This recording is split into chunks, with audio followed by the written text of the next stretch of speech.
For today's video, share ko sa inyo paano gumawa ng printable coloring pages sa Canva na pwedeng ibenta. Log in na kay Canva at click ang custom size. 8.5 by 11 inches na ang aking gagamitin.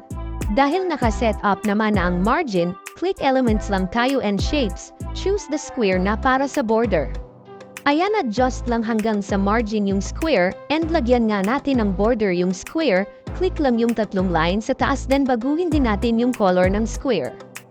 Then duplicate na natin yung square para makagawa tayo ng pwedeng sulatan ng name.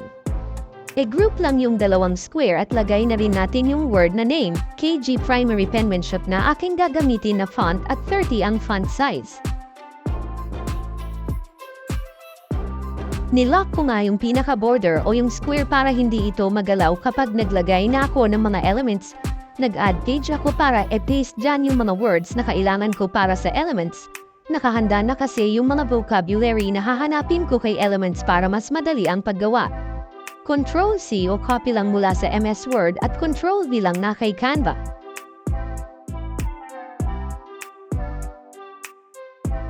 Ang font size na gagamitin ko para sa title ng aking coloring pages at puro KG primary penmanship na ang aking font. Copy lang nga natin yung letter A at adjust na nga lang natin, baguhin ulit ang font at ang font size ay depende na sa iyong gusto.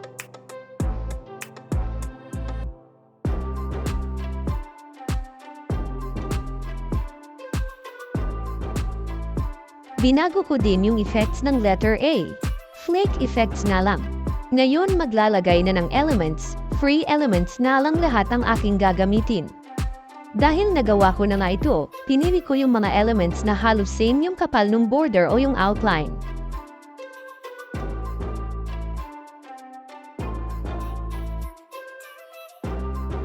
Yan yung sample ng elements na apple na pwede mong i-edit yung color, kaya pwede natin itong gamitin sa coloring pages.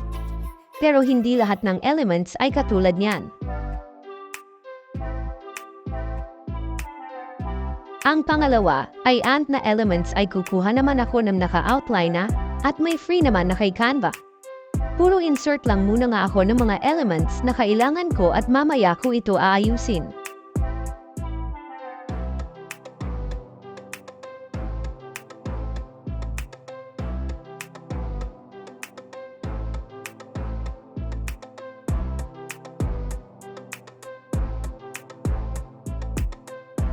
Sa pangatlong elements, yung airplane na, ay kumuha ako ng sample ng hindi editable yung color pero magagamit pa rin natin dahil pwede itong sa edit photo.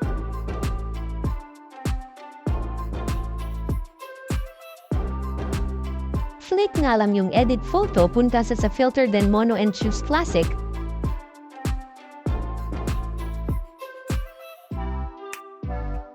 Dahil hindi pa ito same color sa ibang elements ay edit photo ulit then click adjust.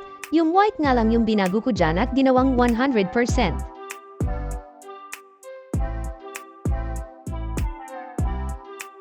Sa pang-apat ay kagaya lang din nung nauna na pwedeng i-edit yung color.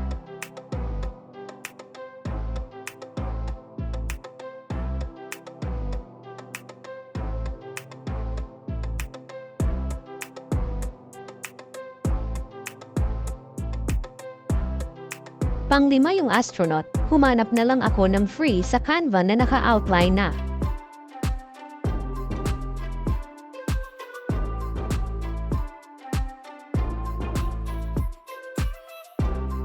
Sa pang-anim, yung alligator na element ay ganun din ang aking ginawa, free outline na free kay Canva.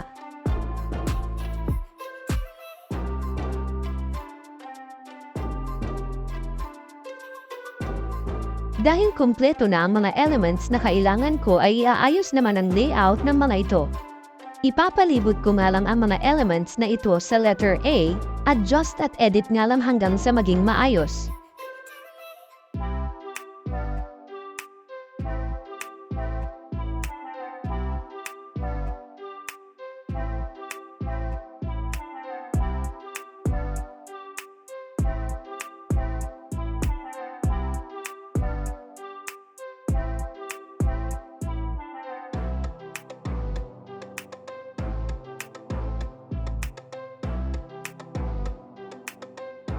Ayan at natapos namin isang coloring page para sa letter A.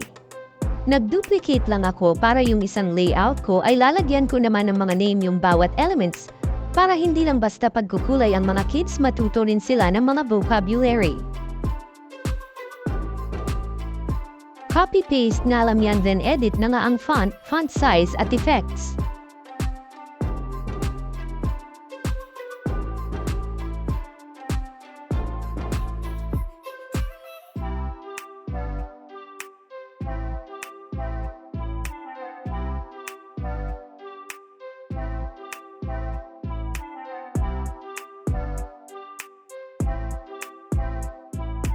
Duplicate lang yan para naka-format na lahat.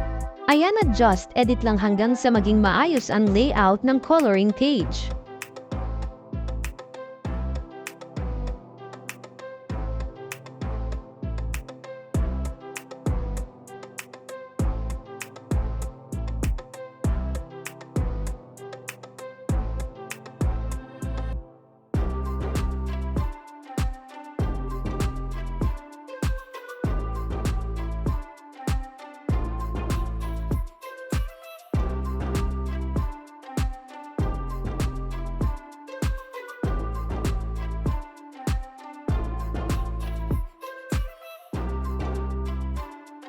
Ito ang aking finished product para sa letter A. Ganun lang ulit yung proseso para sa mga susunod na letters ng alphabet. Kapag ito ay natapos na ay pwede itong ibenta as digital product na pwede pagkakitaan. Bago ito i-download, rename na nga ang file name nito at pwedeng ilagay yung title ng coloring page.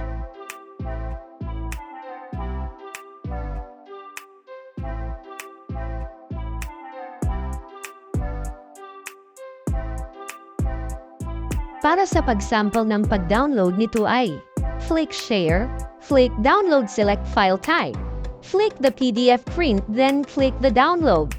Ayan, downloaded na ito as PDF file.